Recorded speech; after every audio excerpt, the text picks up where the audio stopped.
Hanap tayo ng ano, alugbati na pwede natin kainin. Tayo alugbati. Tatabas tayo ng ano.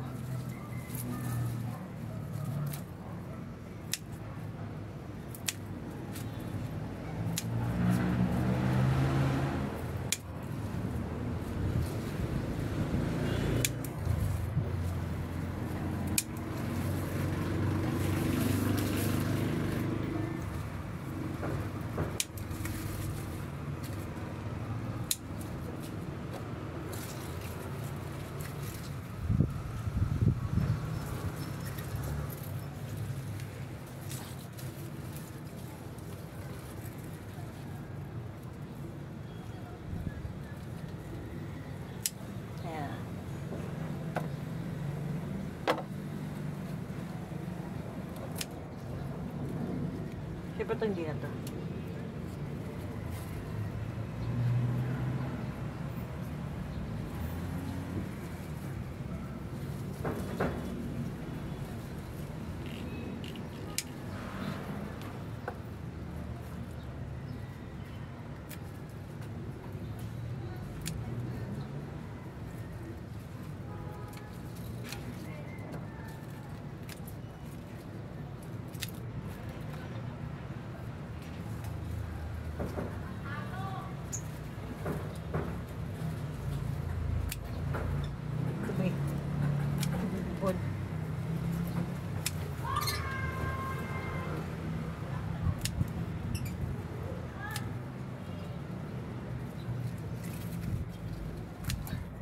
Ang laki oh.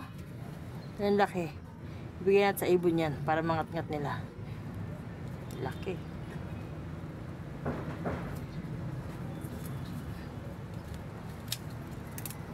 Ito pa, laki pa.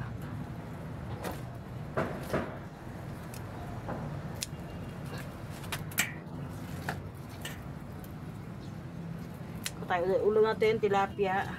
Kung tayo ng panggulay natin. Para meron tayong gulay. Ito.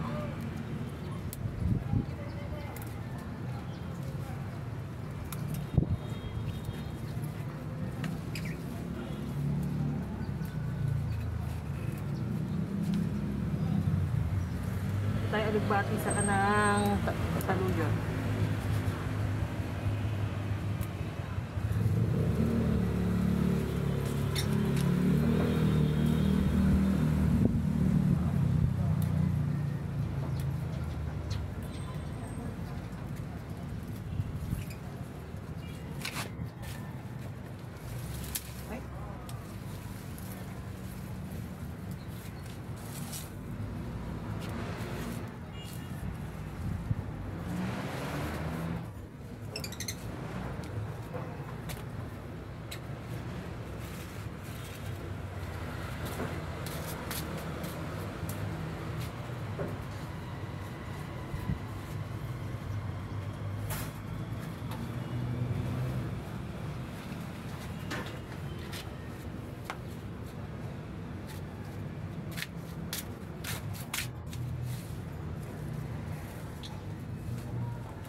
Yan. Ayan ako. Kukuha naman tayo ng ating gulay. Ito wala, patubo pa yan natin. Oh. Nagtabas kasi tayo ng saluyot. So ngayon patubo pa lang siya. Oh. Yan.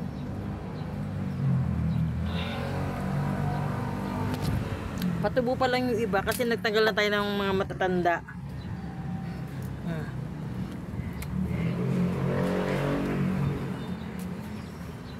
Kasi hindi na maganda pag masyado matanda na yung saluyot na yung pinakatangkan niya, katawan niya.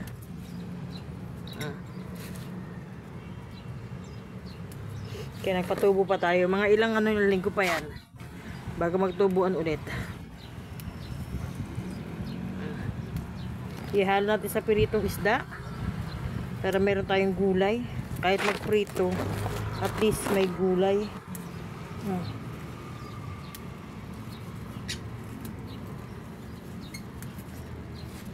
Kasi pag ganyan, pag tumagal, ano na yan, puro ugat na ilalim niyan. Yan ang saluyot dyan eh. Kung sana ano yan, lupa. Sana direkto da lupa talaga na walang paso. Yung pwede. Kahit matanda na yung ano yan. Pero pag ganitong mga ano lang, hindi pwede. Yan, tulad yan oh. Hindi na maganda oh. Tapo na yan dyan. Nagiging pataba na yan. Hindi mangyayari dyan. Nagiging pataba na lang. Siyempre iba pinapatubo pa natin. Diba?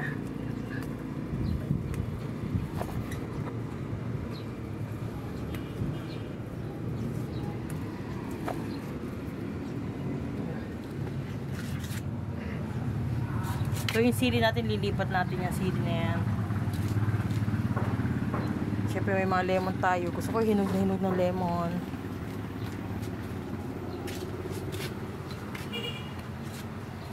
Ayan. Kaya natin kung may makupa tayong saluyot dito. Tignan nyo naman ang lemon oh. Ayan oh, nagtago ng lemon. Laki. Wala nagtatagong lemon dyan. Ito may sili dito. Yan sili yan. Ito, wala na. Wala na yung saluyot natin dito. Kailangan talagang paano na siya oh. Hindi na maganda yung tubo niya.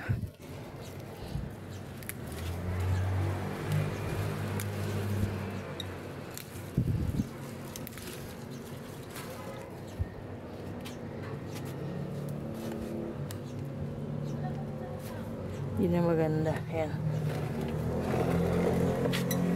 Ito. Baging.